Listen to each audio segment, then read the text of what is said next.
Hello बच्चों, कैसे हैं आप लोग।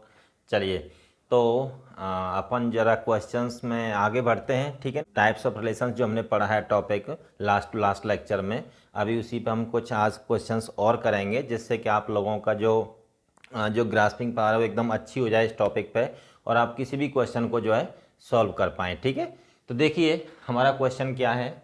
Late relation R defined on the set of natural numbers N. ठीक है, कोई रिलेशन आ रहा है जो set of natural numbers N पे डिफाइंड है। Okay, as x y belongs to R. देखिए यहाँ पे जो डेफिनेशन है किस तरीके से लिखी है इसने, x y belongs to R if and only if x square minus 4xy plus 3y square equal to 0। इसका कहने का मतलब ये है, अगर x जुड़ेगा y से r के थ्रू, तो x square minus 4xy plus 3y square equal to 0, ये रिलेशन हमारा सेटिस्फाई होना चाहिए। ठीक है ना, मतलब ये 0 हो जाना चाहिए for all x y belongs to natural numbers. ठीक है, यहाँ पे अब चूंकि रिलेशन आर हमारा नेचुरल नंबर्स में डिफाइंड है, तो यहाँ पे एक्स और वाई क्या होंगे, नेचुरल नंबर्स जो एलिमेंट्स होंगे। देन रिलेशन आर इज, अब अपने को बताना है कि जो रिलेशन आर है हमारा वो इनमें से कौन सा है, रिफ्लेक्सिव, सिमेट्रिक, ट्रांजिटिव, इक्विवेलेंस। ठीक है, तो चलिए जरा चेक करते हैं इसको। तो देखिए पहले तो अपन जिस तरीके से डेफिनेशन अपने को लिखने की आदत है उसमें ज़रा इसको कन्वर्ट करते हैं। देखिए आपके लिए क्या लिखा है उसने, x y belongs to R if and only if and only if x square minus 4xy plus 3y square equals to 0। ठीक है, आप इस चीज़ को ऐसे भी लिख सकते हैं, और x y belongs to R, मैंने बोला था लास्ट लेक्चर में, इफ एंड ओनली इफ को हम IFF भी लिख सकते हैं। ठीक है, this x square minus 4xy plus 3y square equals to 0, ऐसे भी लिख सकते हैं आप इस चीज़ को। और जो आर की डेफिनेशन है आप उसको ऐसे भी लिख सकते हैं, एक्स आर वाई इम्प्लाइज। ठीक है, बाई कंडीशनल का साइन हो गया, ये सब बाई कंडीशनल होता है, ये बाई कंडीशनल यहाँ पे लैंग्वेज में लिखा हुआ है, यहाँ पे सिंबल डाल दिया हमने बाई कंडीशनल का। ठीक है, दिस, अब इसको हमने x minus y into x minus 3y equals to 0, मैंने इसको फैक्टराइज कर दिया। ठीक है, ये x square minus 4xy plus 3y square जो एक्सप्रेशन है अपना, इसको फैक्टराइज करेंगे तो x minus y into x minus 3y equals to 0।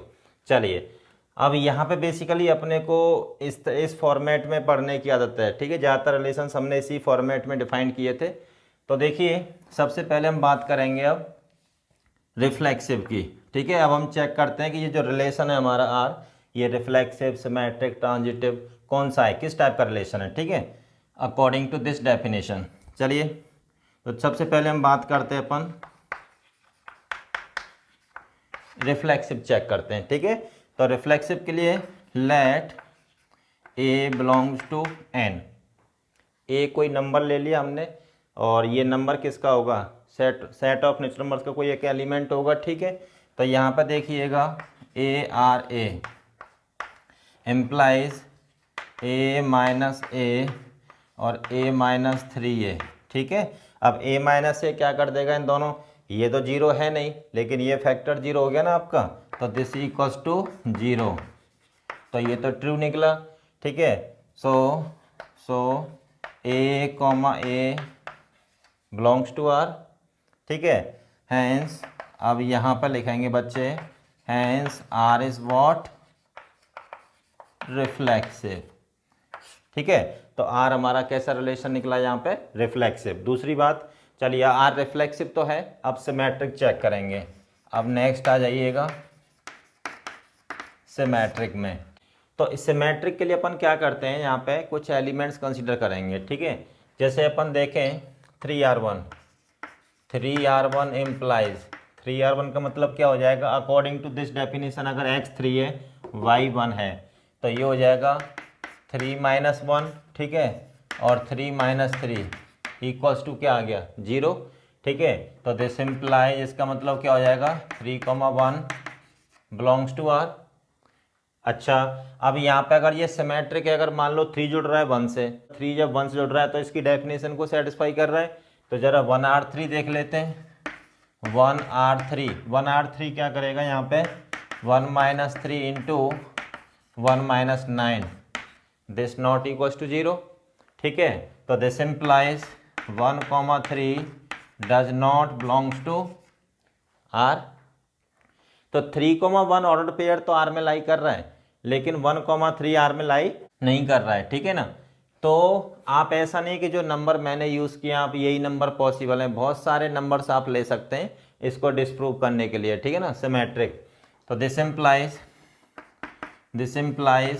3,1 belongs to R but 1,3 does not belongs to R. यहाँ पर ऐसे लिखेंगे, hence 3,1 belongs to R but 1,3 does not belongs to R। ठीक है, so R is not symmetric। ठीक है ना, okay. अब हम चेक करेंगे इसका ट्रांजिटिव। चलिए ट्रांजिटिव चेक कर लेते हैं, ट्रांजिटिव है कि नहीं है। तो देखिए यहाँ पे ट्रांजिटिव में भी हम क्या करेंगे, कुछ एलिमेंट्स अज्यूम करेंगे अपनी तरफ से। ठीक है ना, हम कोशिश करेंगे कि ये ट्रांजिटिव नहीं हो जाए। तो ट्रांजिटिव नहीं हो जाए जब हम ये कोशिश कर रहे हैं तो एलिमेंट्स भी हमें अपनी तरफ से ही चूज़ करने पड़ेंगे कि कौन कौन से एलिमेंट्स पे मतलब ये फेल हो रहा है ट्रांजिटिव में। ठीक है, तो जैसे 9R3 का मतलब क्या हो जाएगा, 9 माइनस 3 एंड इंटू 9 माइनस 9। ठीक है, यहाँ पे x 9 हो गया और y 3 हो गया। तो ये वाला जो सेकंड फैक्टर है ना x माइनस 3y, तो ये क्या हो जाएगा यहाँ पे 0। तो this implies 9,3 belongs to R। ठीक है ना, चलिए 3R1 पे चेक करते हैं। तो ये हो जाएगा आपका 3 माइनस 1 और ये 3 माइनस 3, इस पे भी ये 0 आ रहा है। ठीक है, इसका मतलब क्या हुआ, तो this implies 3,1 belongs to R। जो 3,1 जो ऑर्डर पेयर है वो भी उसमें लाई करेगा। चलिए फिर उसके बाद जैसे अब देखो यहाँ पे क्या हो रहा है कि 9 जुड़ रहा है 3 से और 3 जुड़ रहा है 1 से, तो अब 9 1 से जुड़ना चाहिए ना। ठीक है, तो ज़रा चेक कर लेते हैं। तो 9R1 implies 9 minus 1 into 9 minus 3, this not equals to 0। ये तो 0 आ ही नहीं रहा है यहाँ पे, तो मतलब 9,1 जो ऑर्डर पेयर है तो उसमें क्या हो रहा है, 9 1 से जोड़ा हमने, लेकिन वो उस डेफिनेशन को सेटिस्फाई नहीं कर रहा है। ठीक है, सो चलिए यहाँ पे लिखेंगे hence 9,3 belongs to R and 3,1 belongs to R but 9,1 does not belongs to R। ठीक है, so R is not transitive। ठीक है, R is not transitive। तो हमने देखा कि R सिमेट्रिक भी नहीं है, ट्रांजिटिव भी नहीं है, तो फाइनली हमने यहाँ पे देखा कि R इनमें से सिर्फ रिफ्लेक्सिव है। R क्या है यहाँ पे, reflexive. So only option A is correct. ठीक है, तो ध्यान रखना कभी भी किसी रिलेशन को हमें डिस्प्रूव करना है कि भाई नहीं ये सिमेट्रिक नहीं होना चाहिए, तो वो हमें क्लियर दिख जाता है। कई सारे नंबर्स ऐसे दिख जाएंगे अपने को कि जिन पे वो डिस्प्रूव हो जाएगा कि ये सिमेट्रिक नहीं है।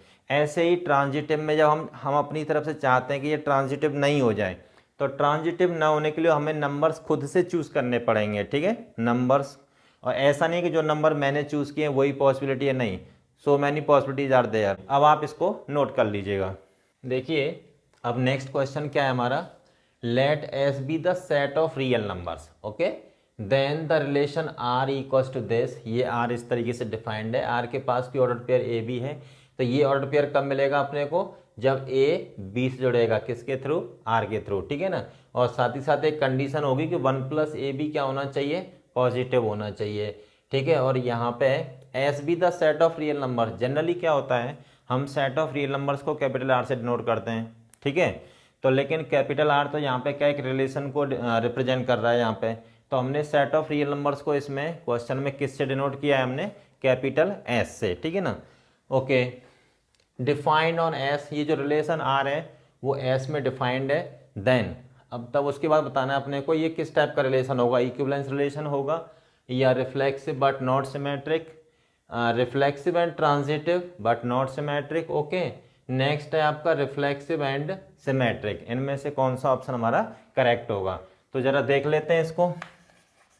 तो देखिए यहाँ पे अपने को क्या आगे बने, a R b implies 1 plus a b is greater than 0, ये रिलेशन गिवन है यहाँ पे, ठीक है। अगर ए जुड़ता है बी से तो 1 प्लस ए भी पॉजिटिव होना चाहिए, अगर 1 प्लस ए भी पॉजिटिव है तो इसका मतलब क्या हो जाएगा, ए जुड़ेगा बी से, ठीक है। ये बाई कंडीशनल का साइन है। ओके, चलिए फिर उसके बाद में अब 1 बाई 1 सबका चेक करते हैं, रिफ्लेक्सिव चेक करते हैं इसका। तो देखिए रिफ्लेक्सिव है या नहीं है, let a belongs to S, हमने कोई एलिमेंट ए ले लिया, जो एस क्या है यहाँ पे, सेट ऑफ रियल नंबर्स, तो ये कोई रियल नंबर है अपना ए, एलिमेंट ए। चलो अब जरा चेक करते हैं, ए आर ए इम्प्लाइज 1 प्लस क्या हो जाएगा ए स्क्वायर। अब देखिए ए कोई रियल नंबर है और यहाँ पे ए 0 भी हो सकता है, पॉजिटिव नेगेटिव कुछ भी हो सकता है, 0 होगा तब भी यहाँ 1 बचेगा, अगर पॉजिटिव होगा तो ये मतलब क्या हो जाएगा, 1 से बड़ा हो जाएगा। तो ओवरऑल जो क्वांटिटी ये रहेगी तो ये क्वांटिटी कैसी रहेगी हमारी, पॉजिटिव, ठीक है। ए की किसी भी वैल्यू के लिए ये हमेशा 1 या 1 से बड़ा रहेगा, तो मतलब पॉजिटिव तो होगा ही होगा, ठीक है। तो दिस इम्प्लाइज, तो यहाँ पे this implies a comma a belongs to R, ठीक है। So what R is reflexive, तो आर यहाँ पर रिफ्लेक्सिव है, ठीक है। अब जरा सिमेट्रिक चेक कर लेते हैं। तो देखिए सिमेट्रिक में क्या करना है अपने को, सिमेट्रिक के लिए हमेशा 2 एलिमेंट्स कंसिडर करेंगे अपन, let a comma b belongs to S. तो सेट ऑफ रियल नंबर्स में से हमने 2 एलिमेंट कंसिडर किए हैं, a and b. Okay, now a R b implies क्या हो जाएगा, 1 plus a b greater than 0, ठीक है ना। तो ए आर बी जो डेफिनेशन है उसकी 1 प्लस ए बी पॉजिटिव आ रहा है, तो दिस इम्प्लाइज, तो ये क्या हो जाएगा, जब 1 प्लस ए इंटू बी करो, 2 रियल नंबर्स को मल्टीप्लाई करना है ना, जैसे 2 इंटू 3 करो या 3 इंटू 2 करो या 1/2 इंटू 3 या 3 इंटू 1/2 करो, क्या फ़र्क पड़ता है। तो यहाँ पे 1 प्लस बी इंटू ए ग्रेटर देन 0 हो जाएगा यहाँ पे, ठीक है ना, a इंटू बी या फिर b इंटू ए, तो product of real numbers is commutative, ठीक है। तो यहाँ पे क्या हो जाएगा, अकॉर्डिंग टू दिस, जैसे अगर a जुड़ता है b से तो क्या था अपना 1 प्लस ए बी पॉजिटिव, और यहाँ पे 1 प्लस बी ए पॉजिटिव आ रहा है, इसका मतलब क्या हो जाएगा, ये बी आर ए हो जाएगा, ठीक है। तो this implies b comma a belongs to R, ठीक है। हैंस ए कॉमा बी, इसका मतलब क्या है यहाँ पे, इसका मतलब क्या है यहाँ पे, a comma b belongs to R ना, ए आर बी का मतलब a comma b belongs to R, ठीक है। अगर इसके पास ही ऑर्डर पेयर है तो ये भी ऑर्डर पेयर इसके पास है, ठीक है। तो a R b, this implies b comma a belongs to R, so what R is symmetric, ठीक है। आर सिमेट्रिक हो गया। अब इसका अपन प्रूव करेंगे ट्रांजिटिव, ठीक है। तो जरा ट्रांजिटिव देख लेते हैं कि ये रिलेशन ट्रांजिटिव है या नहीं है, ठीक है। तो ट्रांजिटिव के लिए हमें कुछ नंबर्स चूज कर लेते हैं जिस पे ये फेल हो जाए, क्या हो जाए, ये फेल हो जाए, ठीक है ना। तो यहाँ पे जैसे 2 -1/3, मान लो हमने 2 को जोड़ा -1/3 से, इसका मतलब क्या हो जाएगा यहाँ पे 1 प्लस 2 इंटू -1/3, तो कितना आ रहा है 1 - 2/3 इक्वल्स टू वॉट 1/3 पॉजिटिव आ रहा है, ठीक है। फिर उसके बाद में -1/3 आर -1/2, इनको जरा आपस में जोड़ देते हैं, ठीक है। तो इसमें क्या मिलेगा अपने को, दिस इम्प्लाइज 1 प्लस -1/3 इंटू -1/2, तो this equals to what, 1 plus 1/6 equals to 7/6, positive आ रहा है, ठीक है। अब जरा अब देखिए, ये अगर 2 जुड़ रहा है -1/3 से और -1/3 जुड़ रहा है -1/2 से, तो 2 -1/2 से जुड़ना चाहिए ना यहाँ पे, जरा चेक कर लेते हैं।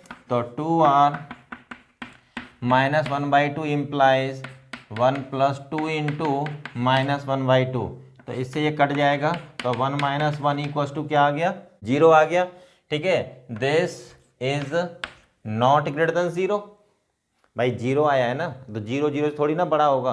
तो वो कह रहा है कि अगर आप इधर के किसी एलिमेंट को इधर से जोड़ते हैं तो 1 plus product of these two elements की जो वैल्यू है वो पॉजिटिव आनी चाहिए। अगर हमने यहाँ पे 2 को -1/2 से एसोसिएट किया तो 1 plus product of these two elements कितना आ रहा है, 1 - 1 0, तो this is not greater than 0 ना, ठीक है। हैंस तो यहाँ पे लिखेंगे 2, -1/3 belongs to R and -1/3 -1/2 belongs to R, but 2, -1/2, ठीक है, does not belongs to R, ठीक है। So R is not transitive, ठीक है। तो हमारा फाइनली हमने चेक किया तो आर यहाँ पे रिफ्लेक्सिव निकला, सिमेट्रिक निकला, ठीक है, बट ट्रांजिटिव में फेल हो गया। तो देखिए कौन सा ऑप्शन करेक्ट है, रिफ्लेक्सिव बट नॉट सिमेट्रिक, ये गलत है क्योंकि सिमेट्रिक तो वो है और ये तो हो ही नहीं सकता। इक्विवेलेंस कब होगा, जब वो RST हो जाएगा, रिफ्लेक्सिव सिमेट्रिक एंड ट्रांजिटिव हो जाएगा। अच्छा, reflexive and transitive but not symmetric, ये भी गलत है क्योंकि वो ट्रांजिटिव नहीं है। तो कौन सा ऑप्शन करेक्ट है हमारा, डी ऑप्शन, ठीक है। अब आप बच्चे इसको नोट कर लेंगे। नेक्स्ट क्वेश्चन क्या कह रहा है, find the number of elements in the set this. तो A, B टाइप के ऑर्डर पेयर मिलेंगे अपने को, और A और B में क्या रिलेशन है, 2a² + 3b² = 35, ठीक है। और AB belongs to Z, Z का मतलब क्या है यहाँ पे, सेट ऑफ इंटीजर्स, ओके। तो यहाँ पे ऐसे कितने ऑर्डर पेयर पॉसिबल है इस सेट में, इस सेट के अंदर इस टाइप के कितने ऑर्डर पेयर्स पॉसिबल हैं, ठीक है। तो वो डिपेंड करेगा A और B की वैल्यूज पे, ओके। तो देखिए स्टार्ट करते हैं। यहाँ पे AB बिलोंग्स टू दे रखा है Z, set of integers, okay. फिर उसके बाद में एक रिलेशन दे रखा है 2a² + 3b² = व्हाट, 35, ये रिलेशन दे रखा है, ठीक है। अब हम क्या करेंगे, देखिए अब A और B की वैल्यूज असाइन करेंगे इसमें। अब इतना तो कन्फर्म है कि A और B दोनों इंटीजर्स हैं। चलिए जैसे मैंने मान लो B को हमने, अब यहाँ पे B का स्क्वायर हो रहा है, ठीक है। अगर B का कोई इंटीजर मान लो मैंने 1 अज्यूम किया, B की वैल्यू क्या अज्यूम की, 1, तो मैं -1 भी ले सकता हूँ उसको, क्योंकि स्क्वायर करेंगे तो वो 1 ही देगा ना अपने लिए। चलिए अगर मैंने मान लो B को +-1 लिया तो यहाँ पे 3 इंटू +-1 का होल स्क्वायर 1 आएगा, 3 इंटू 1 तो 3 इधर जाएगा तो कितना हो जाएगा, 32, 32 को 2 से डिवाइड करो 16, तो A² = कितना आएगा, 16, तो A की वैल्यू हो जाएगी +-4, क्योंकि A की वैल्यू 4 डालो तब भी 16 और -4 का होल स्क्वायर करेंगे तब भी 16, तो A होगा यहाँ पे +-4। अच्छा, दूसरी बात यह है कि यहाँ पे मैं B की वैल्यू B की जो इंटीरियर वैल्यूज लूँगा वो इवन पॉसिबल नहीं है यहाँ पे। यहाँ पे अगर मान लो मैंने +-2 लिया तो यहाँ पे हो जाएगा 4 3 जा 12, तो 4 जी उधर जाएगा तो ऑड नंबर हो जाएगा, 35 - 12 जो होगा 23, ठीक है ना। तो वो जो अपना फिर 2 से डिविजिबल नहीं होगा, ठीक है। तो उस केस में यहाँ इतना कन्फर्म है कि B यहाँ पे हमारा और इवन इंटीजर नहीं हो सकता। कैसा इंटीजर नहीं हो सकता, इवन। तो यहाँ पे नेक्स्ट ट्राई करेंगे अपन +-3, क्या ट्राई करेंगे नेक्स्ट, +-3, 3 का होल स्क्वायर 9, 9 3 जा 27, 27 को जब उधर लेके जाओगे तो 35 - 27 कितना हो जाएगा, 8, और 8 को जब 2 से डिवाइड करेंगे तो कितना हो जाएगा, 4, तो ए स्क्वायर इक्वल टू 4, तो ए कितना हो जाएगा +-2, ठीक है। तो ये हो जाएगा आपका +-2 और ये +-3, गेटिंग इट। अच्छा, अगर हम आगे बढ़ते हैं मान लो +-5 में, तो 25 और 25 3 जा कितना हो जाएगा 75, तो इधर तो यहाँ पे क्या हो जाएगा नेगेटिव हो जाएगा ना, तो a square equal to some negative number possible नहीं है। इसका मतलब अब बी की जो इंटीरियर वैल्यूज हैं वो हम यहाँ से आगे नहीं ले सकते, ठीक है। यहाँ पे जो ऑर्डर पेयर्स बनेंगे अपने, जैसे यहाँ पे ए की वैल्यू 4 लेंगे तो बी की कितनी वैल्यू पॉसिबल है +-1, तो 4,1 4,-1, तो ए की एक पर्टिकुलर वैल्यू पे बी की 2 वैल्यू पॉसिबल है। चलिए अभी तो हमने 4 यहाँ से 4 लिया है, तो नेक्स्ट वैल्यू क्या है इसकी ए की -4, तो ये हो जाएगा आपका -4 +1, ठीक है, और -4, चलिए इसको प्लस को हटाइए यहाँ से, -4 -1, तो इन वैल्यूज़ के लिए कितने पॉसिबल ऑर्डर पेयर हो गए हमारे टोटल 4। अभी तो ये भी वैल्यू हमारी रिमेनिंग है, तो देखिए 2 3 2 -3, नेक्स्ट है आपका -2 3 -2 -3, क्लियर। तो टोटल कितने ऑर्डर पेयर्स बने यहाँ पे हमारे पास टोटल 8, ठीक है। Hence the number of elements, तो ये क्या है, ये एलिमेंट्स ही तो है ना उस सेट के यहाँ पे। Hence the number of elements in the set equals to what 8, ये आपका आंसर हो जाएगा, क्लियर। चलिए अब देखो नेक्स्ट क्वेश्चन है हमारा। नेक्स्ट क्वेश्चन क्या कह रहा है, आर के पास कुछ ऑर्डर पेयर्स हैं इस टाइप के, be a relation defined on set A, और ये जो रिलेशन आर है वो इस सेट में डिफाइंड है आपका ए में, ठीक है। देन रिलेशन आर इज, अब आपको बताना है कि रिलेशन आर इनमें से कौन सा है, transitive only, reflexive only, and equivalence relation, reflexive and transitive only, ठीक है। तो जरा चेक कर लेते हैं इसको। तो देखिए यहाँ पे आर पहले लिख लीजिएगा, तो यहाँ पे 3 3 6 6 9 9 12 12, ठीक है, 6 12 3 9 3 12, और उसके बाद है आपका 3 6, ये ऑर्डर पेयर्स हैं आर के पास, है ना। अब चेक कर लेते हैं। अब देखो अगर आर रिफ्लेक्सिव है,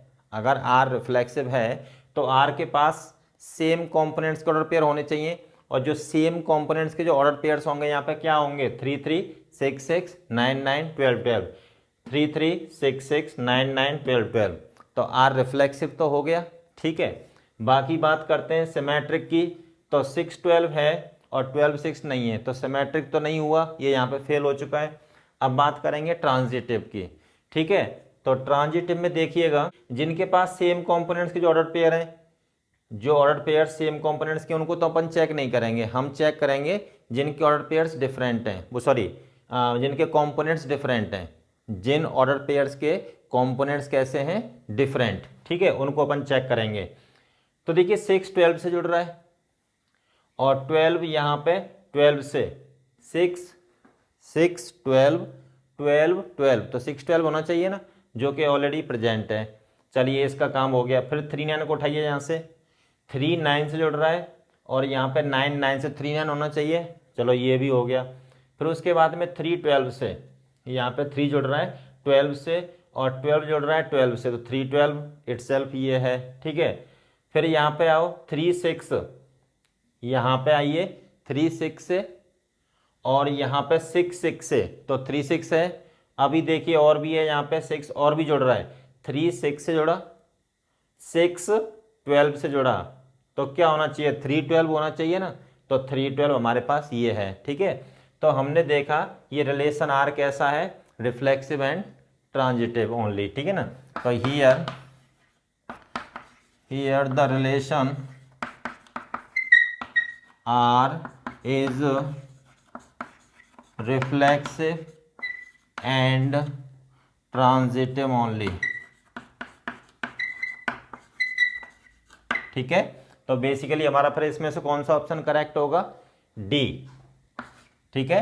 अब ये सिमेट्रिक में फेल हो गया तो इक्विवेलेंस तो हो नहीं सकता, तो ट्रांजिटिव ओनली ये भी गलत है, रिफ्लेक्सिव भी है ना साथ साथ, रिफ्लेक्सिव ओनली ये भी गलत है क्योंकि ट्रांजिटिव भी है। तो वो ओनली की बात कर रहा है कि ओनली रिफ्लेक्सिव होगा, ऐसा नहीं है। यहाँ पे कैसा निकला ये, रिफ्लेक्सिव एंड ट्रांजिटिव ओनली, ठीक है। तो आपका ऑप्शन डी करेक्ट हो गया, ठीक है। और यहाँ पे जो टोटल एलिमेंट्स निकले थे इसमें कितने निकले, टोटल 8, ठीक है। अब आप इसको नोट कर लीजिएगा। नेक्स्ट क्वेश्चन क्या कह रहा है, let R1 with the relation defined by R1 equals to this. यहाँ पे देखो ये वर्टिकल बार है, ये सच दैट का होता है, ये मैं सेट थ्योरी में ऑलरेडी बता चुका हूँ, पढ़ा चुका हूँ कि या तो यहाँ पे कॉलन का साइन बनाओ या वर्टिकल बार लगा दो, ठीक है ना। ये such that a greater than equals to b. तो यहाँ पे क्या हो रहा है, ए जुड़ रहा है बी से, किसके थ्रू, R1 के थ्रू, ठीक है। लेकिन साथ ही साथ क्या होना चाहिए, तो ए कब जुड़ेगा बी से, जब ए ग्रेटर देन और इक्वल्स टू बी होगा, ठीक है। A b belongs to R, R का मतलब set of real numbers, R क्या है यहाँ पे, set of real numbers, then R1 is, तो अपने को बताना है कि R1 इनमें से किस टाइप का रिलेशन है। तो फर्स्ट ऑप्शन ये क्या कह रहा है, an equivalence relation, reflexive and transitive but not symmetric, B कह रहा है ऐसा, सी क्या कह रहा है, symmetric and transitive but not reflexive, D क्या कह रहा है, neither transitive not reflexive but symmetric. Okay, तो चलिए चेक करते हैं जरा इसको। तो देखिएगा यहाँ पे पहले तो इसकी डेफिनेशन लिख लेते हैं, यहाँ पे a comma b belongs to R1 implies a greater than equals to b, ठीक है। For all a b belongs to R, ये किसका सिंबल होता है, ये फॉर ऑल का, ठीक है। या तो फॉर ऑल लिख दो या फिर ये सिंबल यूज कर लो फॉर ऑल की जगह पे, ठीक है। अच्छा, इसका मतलब क्या होता है, और ऐसा लिख सकते हैं यहाँ पे a R b this a greater than और इक्वल्स टू बी, क्लियर। चलिए, तो सबसे पहले अपन बात करेंगे, हम चेक करते हैं कि यहाँ पे ये जो है रिफ्लेक्सिव है या नहीं है। चलो देख लेते हैं। तो देखिए, let a belongs to R, ये जो रिलेशन R1 है वो किस में डिफाइंड है, सेट ऑफ रियल नंबर्स में। तो हमने कोई एलिमेंट अज्यूम कर लिया रियल नंबर में से। Now a R a implies a greater than और इक्वल्स टू ए। अब देखो यहाँ पे दो पॉसिबिलिटी हैं, यहाँ पे a can not be greater than a, ठीक है। तो यहाँ पे अपने पास दूसरी पॉसिबिलिटी क्या बची, ए इक्वल्स टू ए हो जाए, ठीक है। अगर ग्रेटर देन का साइन होता फिर तो ये रिफ्लेक्सिव नहीं हो पाता। यहाँ पे इक्वलिटी का साइन भी है साथ ही साथ, तो इक्वलिटी का साइन है तो अपने पास एक पॉसिबिलिटी तो है ना, a equals to a. So a comma a belongs to R, तो R1 रिलेशन है हमारा ये ए R1 ए, ठीक है ना। तो इस टाइप का जो ऑर्डर पेयर है ए कॉमा ए टाइप के सारे ऑर्डर पेयर्स है ना R1 के पास, ठीक है। हैंस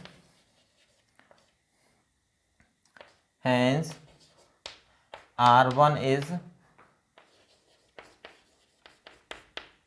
रिफ्लेक्सिव, तो R1 यहाँ पर रिफ्लेक्सिव निकला, ठीक है। फिर हम बात करेंगे इसकी सिमेट्रिक की, चेक करते हैं कि ये सिमेट्रिक है या नहीं है, ठीक है। तो देखिए, let a comma b belongs to R, यहाँ पे हमने दो नंबर अज्यूम कर लिए। या फिर सिमेट्रिक को हम देखो ऐसे भी डिसप्रूव कर सकते हैं, जब हमें बताना है कि ये सिमेट्रिक नहीं है। मान लो जैसे देखो 2R1 ले लो, 2R1 इम्प्लाइज क्या होगा, 2 is greater than equals to 1, ठीक है। यहाँ पे दो पॉसिबिलिटी है कि जैसे 2 ग्रेटर देन 1 और 2 इक्वल्स टू 1, तो ये तो अपना ये क्या हो जाएगा, ये केस तो रिजेक्ट हो जाएगा और ये एक्सेप्ट हो जाएगा यहाँ से। भाई 2 1 के इक्वल नहीं है, लेकिन 2 1 से तो बड़ा है ना। चलिए, इसका मतलब तो दिस इम्प्लाइज 2R1 1, ऐसे लिखेंगे यहाँ पे दिस। तो यहाँ पे क्या हुआ, 2,1 बिलोंग्स टू रिलेशन R1, ठीक है। चलिए, अब R1 2 की बात कर लेते हैं, तो इसका मतलब क्या होगा, 1 ग्रेटर देन इक्वल्स टू 2 होगा, जो कि पॉसिबल नहीं है, नॉट पॉसिबल ना, ठीक है। So 1,2 does not belongs to R1, ठीक है। हैंस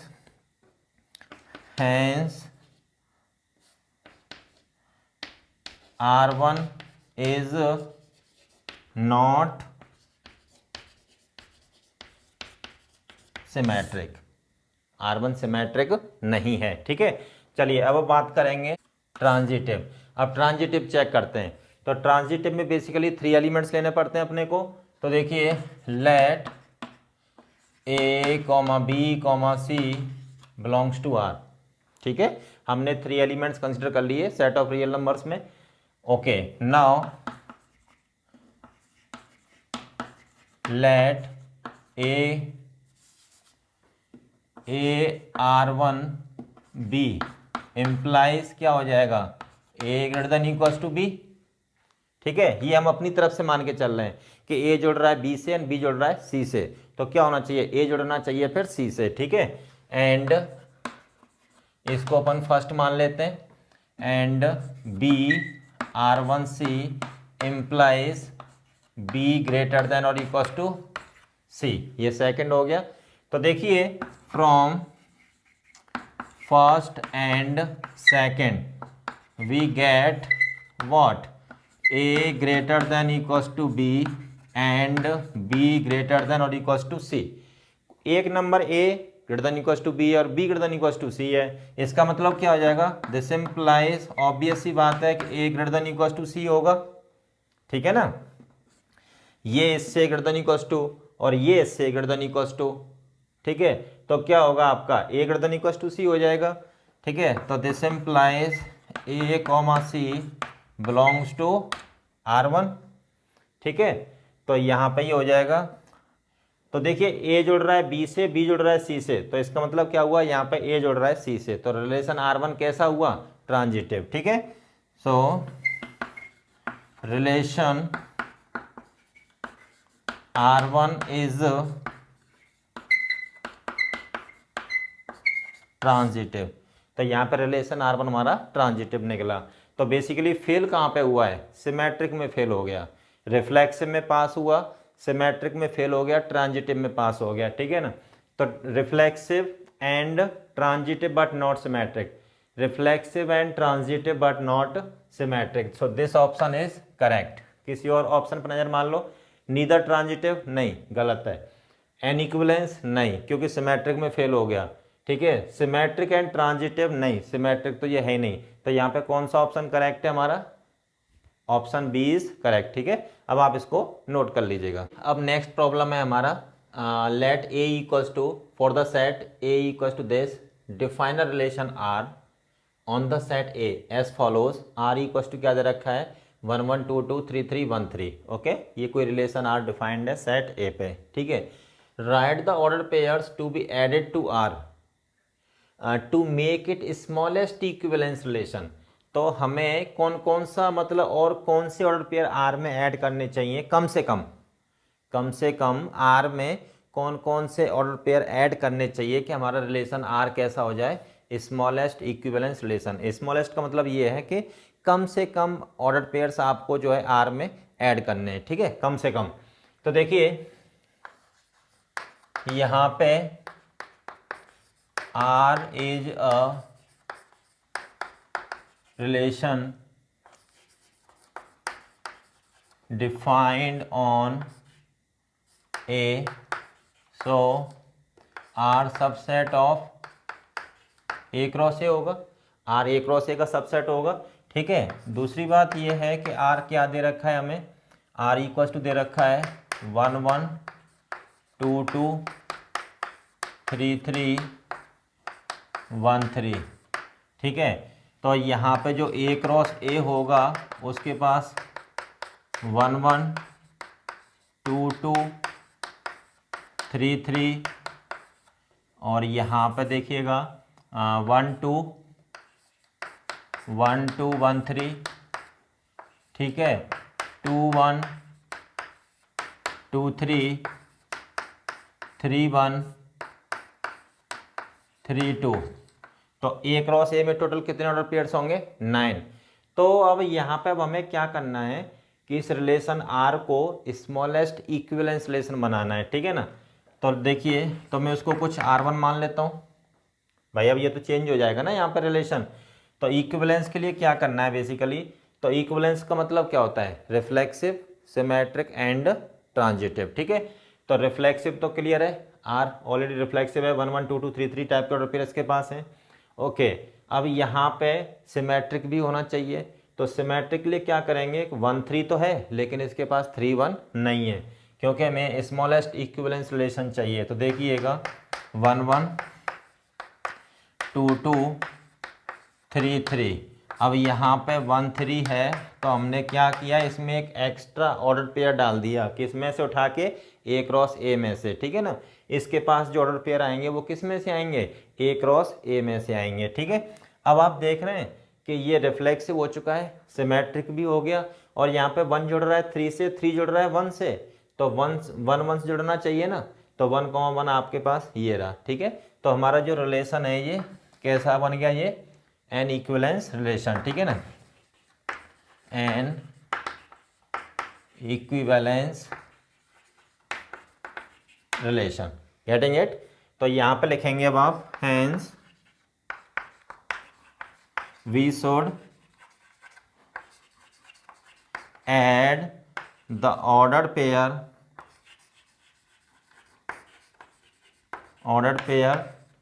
3, 1 to the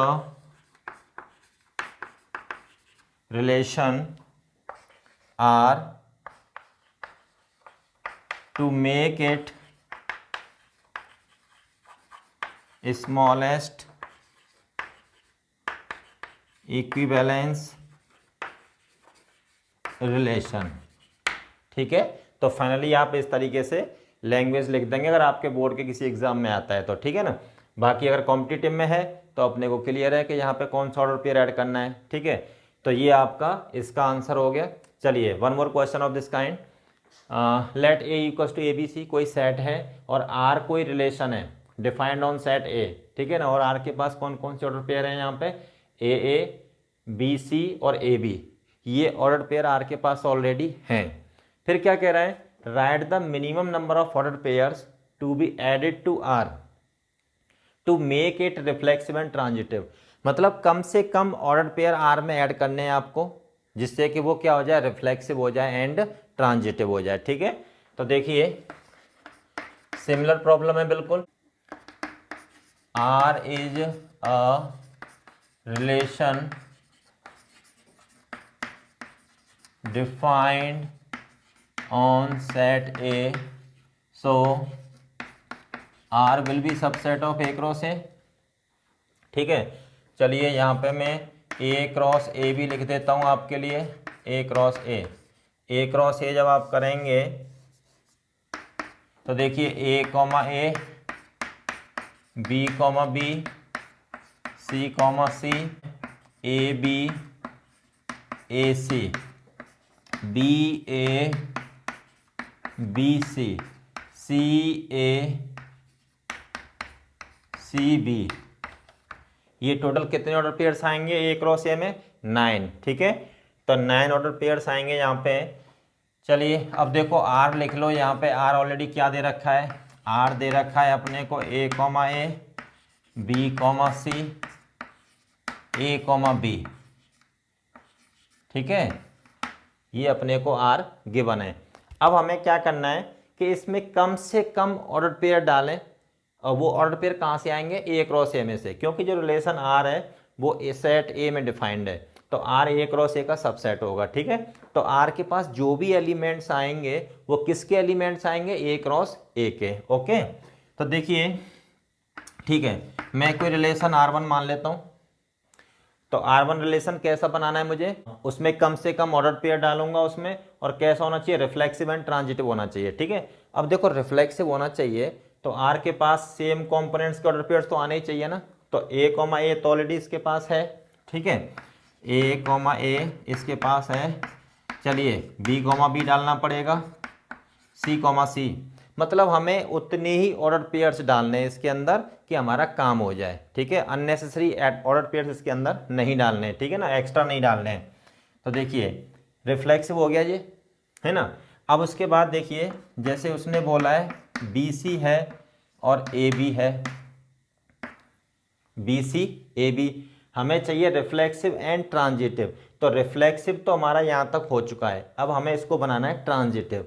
तो देखिए B जुड़ रहा है C से, C यहाँ पे C से जुड़ रहा है, B जुड़ रहा है C से, B C से और C से, तो BC होना चाहिए ना, तो ये अपने आप में है ऑलरेडी।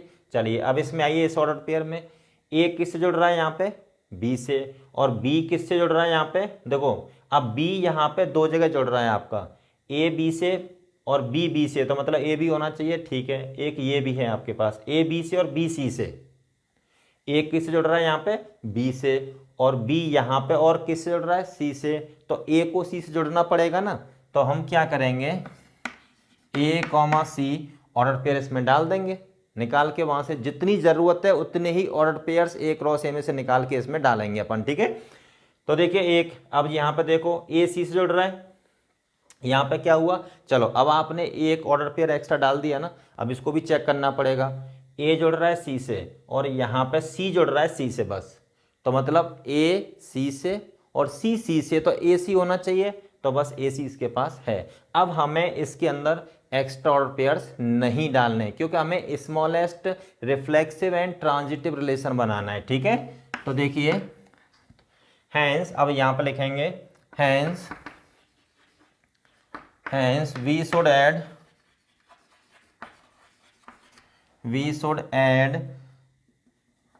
BB CC, ऐसे लिखिएगा, hence we should add the ordered pairs, we should add the ordered pairs BB CC, okay. हमने कौन कौन से डाले यहाँ पे, BB डाला है, CC डाला है and AC, BB CC and AC to the relation R to make it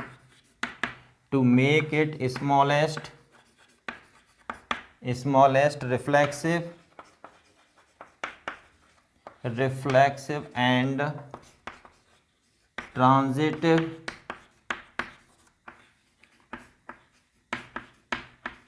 relation, ठीक है।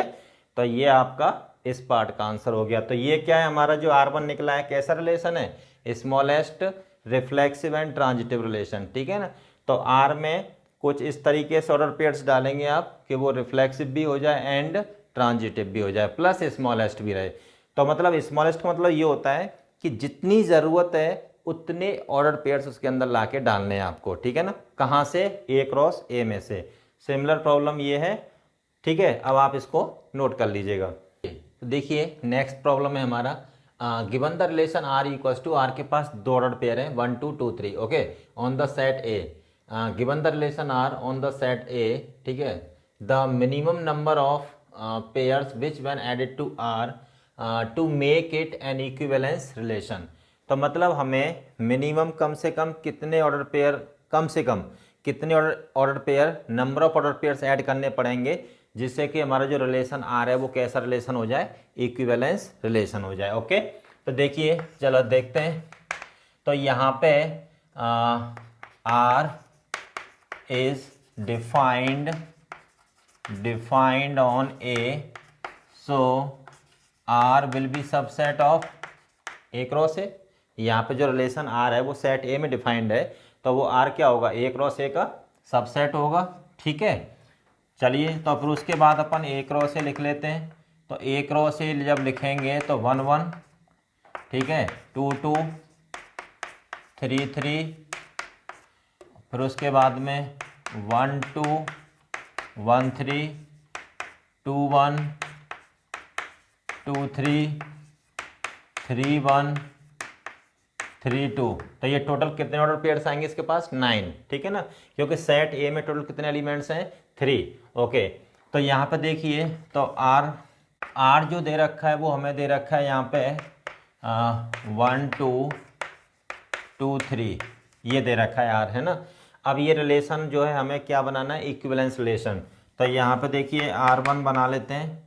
अब R1 में जब R में कुछ ऑर्डर पेयर्स डालेंगे, इसको इक्विवेलेंस रिलेशन बनाएंगे अपन, तो एक नया रिलेशन क्या बन जाएगा, R1। ठीक है, तो चलिए अब R1 एक इक्विवेलेंस रिलेशन होना चाहिए, या फिर जैसे अपन बोल सकते हैं R इक्विवेलेंस बनाना है। ठीक है, और ये R1 इक्विवेलेंस रिलेशन है इसका। तो R1 में कौन कौन से ऑर्डर पेयर डाले जाएं, तो R इक्विवेलेंस का मतलब क्या होता है, रिफ्लेक्सिव, सिमेट्रिक एंड ट्रांजिटिव। तो रिफ्लेक्सिव होने के लिए आपको आंखें बंद करके 1 1 2 2 3 3 तो डालना ही पड़ेगा रिफ्लेक्सिव के लिए। ओके, फिर उसके बाद में देखो इसके पास क्या क्या है, 1 2 2 3 उसके पास ऑलरेडी है ही। ठीक है, 1 2 2 3। ओके, फिर उसके बाद में हमने ये 3 एक्स्ट्रा डाल दिए यहाँ पे, 1 2 2 3। अब रिफ्लेक्सिव, सिमेट्रिक एंड ट्रांजिटिव, तो 1 2 है तो 2 1 आपको डालना ही पड़ेगा, क्योंकि सिमेट्रिक भी होना चाहिए। 2 3 है तो 3 2 भी आपको डालना पड़ेगा। ठीक है ना, क्योंकि सिमेट्रिक भी तो चाहिए ना अपने को। 1 2 ऑलरेडी है तो 2 1 डालना पड़ेगा, 2 3 ऑलरेडी है तो 3 2 डालना पड़ेगा। तो ये सिमेट्रिक हो गया। अब साथ ही ये क्या होना चाहिए, ट्रांजिटिव भी होना चाहिए। तो देखिए 1 जोड़ रहा है 3 से, सॉरी 1 जोड़ रहा है 2 से, और 2 3 से, तो 1 3 होना चाहिए ना इसके पास। तो अगर आपने 1 3 डाला तो आपको 3 1 भी क्या करना पड़ेगा, डालना पड़ेगा, क्योंकि सिमेट्रिक भी बनाना है साथ साथ। ठीक है, चलिए फिर हमने यहाँ पे चेक किया, फिर देखिए 2 3 से और 3 2 से, तो क्या होना चाहिए, 2 2 होना चाहिए ना। 2 2 इसके पास है, 2 3 से, 3 1 से, तो 2 1 होना चाहिए इसके पास है, बिल्कुल। 2 1 से, 1 3 से, तो 2 3 होना चाहिए, ये रहा। 2 1 से और यहाँ पे 1 2 से, तो 2 2 होना चाहिए, और ये रहा। ठीक है, हमने डाल दिया इसमें। फिर 3 2 3 2 2 3, देखिए 3 2 2 1, तो 3 1 होना चाहिए ना, ये रहा। 3 2 2 3, तो क्या होना चाहिए, 3 3 होना चाहिए, ये डाल चुके हम यहाँ पे। ठीक है, चलो यहाँ पर भी पास हो गया ट्रांजिटिव में। फिर 2 1 2 1 से और 1 3 से, तो क्या होना चाहिए, 2 3 होना चाहिए ना, ये रहा। 2 1 1 2 2 2 होना चाहिए, बिल्कुल है वहाँ पे। 3 2 से, ठीक है ना, और 2 1 से, तो 3 1 होना चाहिए, ये रहा यहाँ पे। 3 2 से, 2 3 से, 3 3 होना चाहिए, बिल्कुल डाल दिया। 1 3 से, 3 1 से, ठीक है ना, 1 1 है वहाँ पे, बिल्कुल है। 1 3 3 2, तो 1 2 होना चाहिए ना, ये रहा यहाँ पे। तो अभी इतने ऑर्डर पेयर्स पे हमारा जो रिलेशन जो है कैसा हो चुका है, ठीक है ना, एन इक्विवेलेंस रिलेशन। ठीक है, तो दिस, तो यहाँ पे ये हो गया आपका एन इक्विवेलेंस रिलेशंस। ठीक है ना, एन इक्विवेलेंस रिलेशन। तो आपने कितने ऑर्डर पेयर देखिए, इसके पास ऑलरेडी जो थे वो कौन कौन से थे, 1 2 2 3, ये इसके पास ऑलरेडी थे। तो आपने अपनी तरफ से कितने ऐड किए हैं इसमें, 1 2 3 4 5 6 7, ठीक है ना। तो यहाँ पे hence the number of ordered pairs added to R, hence the minimum number of ordered pairs added to R to make it smallest equivalence relation equals to what, 7। तो हमें यहाँ पे 7 ऑर्डर पेयर्स को ऐड करना पड़ेगा, ठीक है, जिससे कि ये क्या हो जाए, हमारा इक्विवेलेंस रिलेशन हो जाए। तो बेसिकली पूरा ही कवर कर लिया ना इसने, तो सेट ए। ठीक है, चलिए अब देखिएगा नेक्स्ट क्वेश्चन क्या कह रहा है, prove that the relation R defined on set A में एलिमेंट्स है 1 2 3 4 5 and is given by R equals to A B. और यहाँ पे ए और बी आपस में किस तरीके से जुड़ेंगे कि mod of A minus B, modulus sign. ठीक है, हम पहले भी बात कर चुके हैं मॉड्यूलस पे।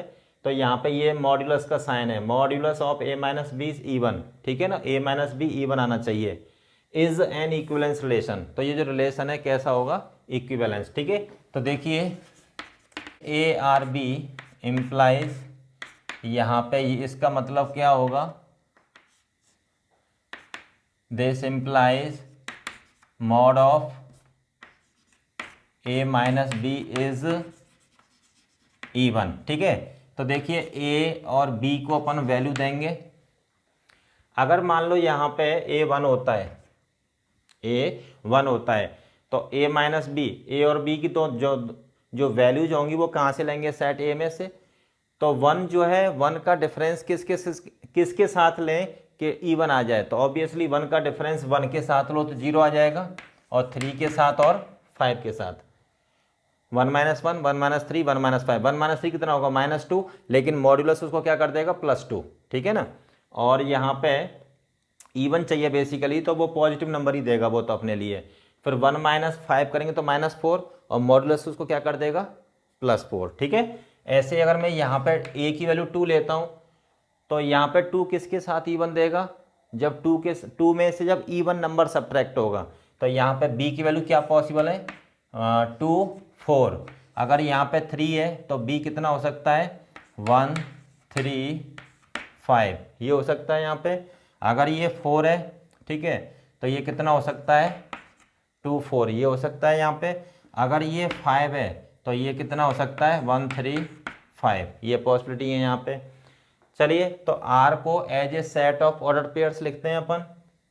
ठीक है, तो देखिए आर इक्वल्स टू, ये हो जाएगा आपका one one two two three three.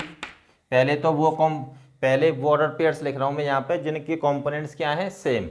तो one one two two three three four four five five, ये लिख दिया आपने। चलिए, तो यहाँ पे देखो वन वन हो गया, वन थ्री लेंगे तो यहाँ पे थ्री वन यहाँ से मिल जाएगा आपको। साथ ही साथ वो फॉर्म ही बनाता जा रहा हूँ मैं इक्विवेलेंस के लिए। इक्विवेलेंस के लिए क्या होना चाहिए, रिफ्लेक्सिव होना चाहिए, सिमेट्रिक होना चाहिए एंड ट्रांजिटिव होना चाहिए।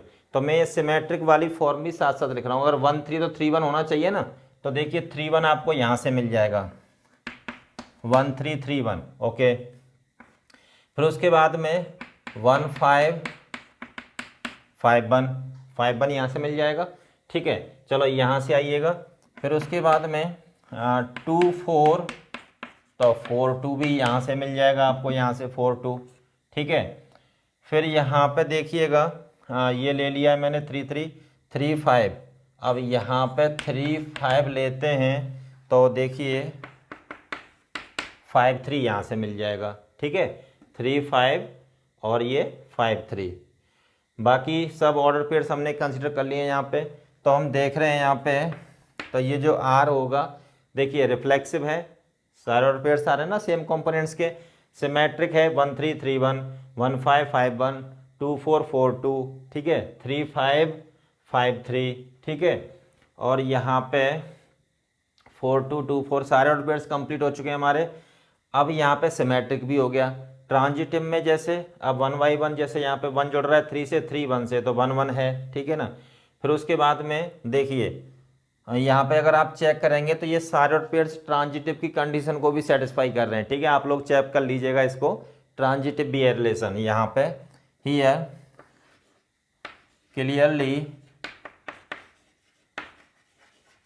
clearly the relation R is reflexive, symmetric and transitive. So R is an equivalence relation. तो यहाँ पे R reflexive, symmetric and transitive तीनों की कंडीशन को सेटिस्फाई कर रहा है।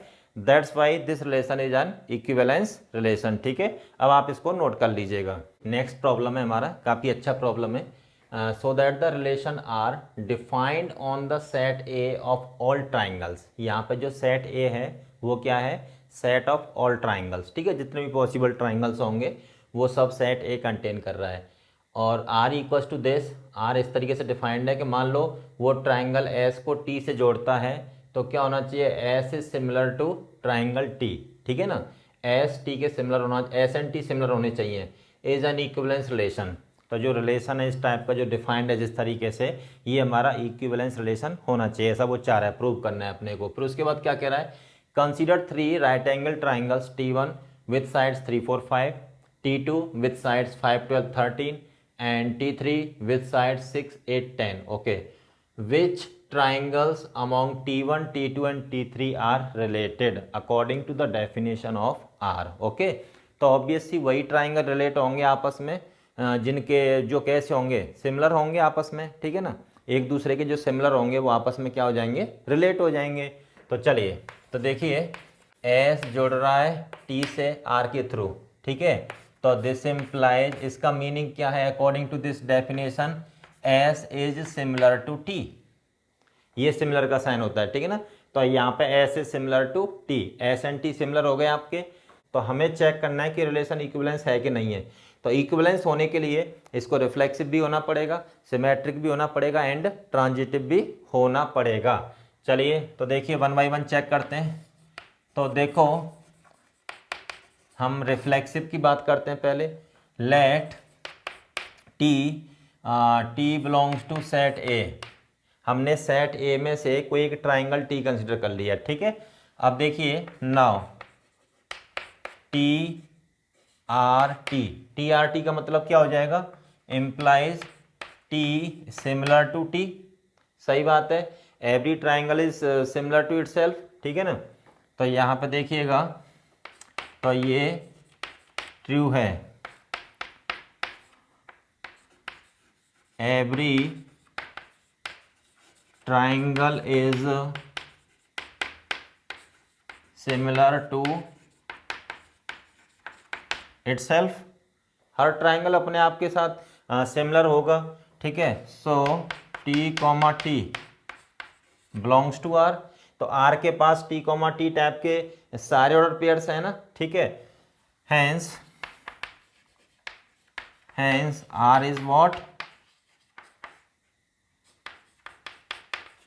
रिफ्लेक्सिव, तो आर हमारा रिफ्लेक्सिव निकला।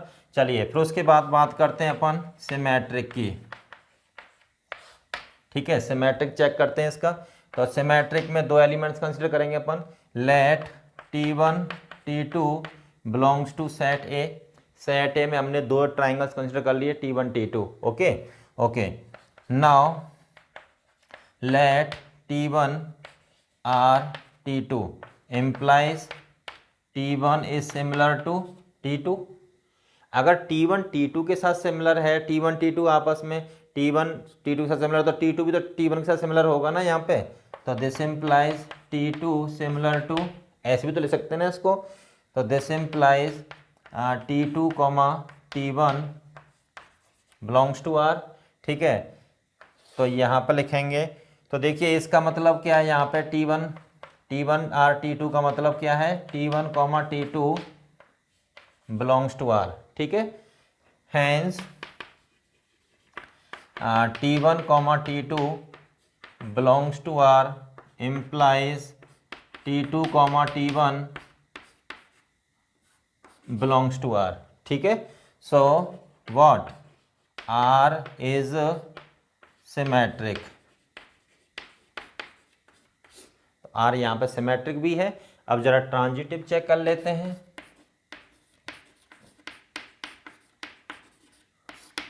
तो ट्रांजिटिव के लिए अपन क्या करेंगे, let T1 T2 T3 belongs to set A, ठीक है। अब यहाँ पे 3 एलिमेंट्स कंसिडर कर लिए ना हमने सेट ए में से, सेट ए क्या है, set of all the triangles, जितने भी पॉसिबल ट्राइंगल्स हैं, okay. Now let T1 comma T2 belongs to R implies T1 similar to T2।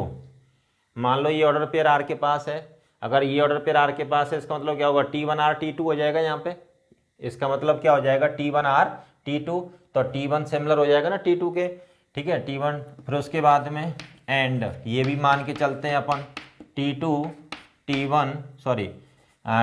T3 belongs to R, इनका मतलब क्या हो जाएगा, T2 is similar to T3, ठीक है।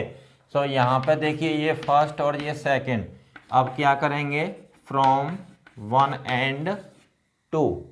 तो देखिए यहाँ पे हमने क्या लिखा है, क्या प्रूव किया है, ये तो हम मान के चले हैं T1 is similar to T2 and T2 is similar to T3। T1 T2 similar, T1 T2 के साथ सिमिलर है, T2 T3 के साथ सिमिलर है, तो इसका मतलब क्या हो जाएगा, तो this implies T1 similar to T3। तो T1 T3 भी आपस में क्या होंगे, सिमिलर होंगे ही होंगे, ठीक है ना। तो दिस इम्प्लाइज, तो T1 T3 belongs to R।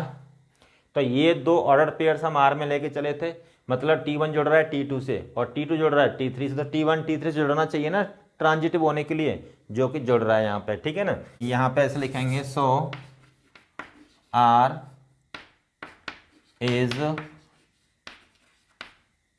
Transitive, ठीक है, तो ट्रांजिटिव भी निकला। हैंस अब लिखेंगे लास्ट में, hence R is N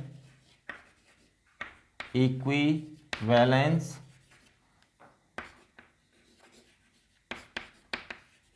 relation, ठीक है। क्यों R इक्विवेलेंस क्यों है, क्योंकि R रिफ्लेक्सिव भी है, R सिमेट्रिक भी है एंड R ट्रांजिटिव भी है। तो तीनों कंडीशंस को सेटिस्फाई कर रहा है ना, तो तीनों के एग्जाम्स में पास हो गया, reflexive, symmetric and transitive, that's why this relation is an equivalence relation. Clear.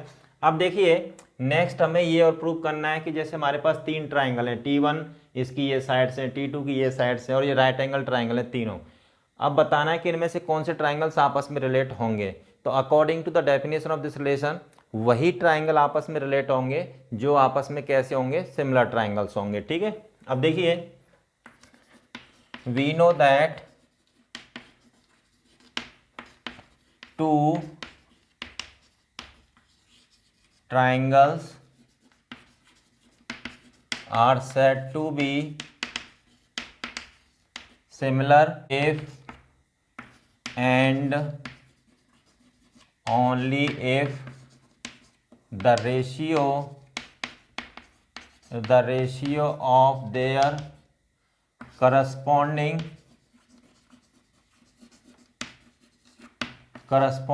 sides is same. ये तो हमने 10th में पढ़ लिया ना ये वाला थ्योरम। तो दो ट्राइंगल कब सिमिलर होते हैं, जब उनकी करस्पॉन्डिंग साइड्स का रेशियो क्या होता है, सेम होता है, ठीक है ना। तो here it is clear that जैसे मान लो हमने ये ट्राइंगल कंसिडर किया T1 और यहाँ पे ट्राइंगल कंसिडर किया T3। तो यहाँ पे देखिए 3/6 इक्वल्स टू 4/8 इक्वल्स टू 5/10। तो ये रेशियो क्या आ रहा है, इक्वल आ रहा है सब में, ठीक है। इस ट्राइंगल की साइड्स को कंसीडर किया, इसकी साइड्स क्या है 3, 4, 5 और उसकी 6, 8, 10। तो करस्पॉन्डिंग साइड्स का जब हमने रेशियो लिया तो वो इक्वल आ रहा है यहाँ पे। Hence the triangles T1 and T3 are similar. तो ये दोनों ट्राइंगल कैसे होंगे, सिमिलर ट्राइंगल्स हो जाएंगे। तो देखिए यहाँ पे so triangles T1 and T3 will be related to themselves, ठीक है ना। तो यहाँ पे कौन कौन से ट्राइंगल्स आपस में रिलेट होंगे, T1 T3। बाकी T2 का किसी के साथ में जो करस्पॉन्डिंग साइड्स का रेशियो ले रहे हैं तो वो किसी के साथ इक्वल नहीं आ रहा है, ठीक है ना। और यहाँ पे T1 T3 जो ट्राइंगल हैं उनकी करस्पॉन्डिंग साइड्स का रेशियो इक्वल आ रहा है, तो दोनों सिमिलर होंगे। तो अकॉर्डिंग टू दिस रिलेशन दोनों आपस में रिलेट होंगे आपस में। क्लियर। आगे की कहानी अपन नेक्स्ट लेक्चर में कंटिन्यू करेंगे और नेक्स्ट लेक्चर में हम बहुत ही इंपॉर्टेंट चीज लेने जा रहे हैं, वो होगा इक्विवेलेंस क्लास। 12th बोर्ड में पूछा जाता है इस पर क्वेश्चन और जेईई मेन भी पूछता है इस पर, ठीक है ना। तो कल का टॉपिक हमारा बहुत ही इंटरेस्टिंग रहेगा। चलिए आज की कहानी यहीं समाप्त करते हैं।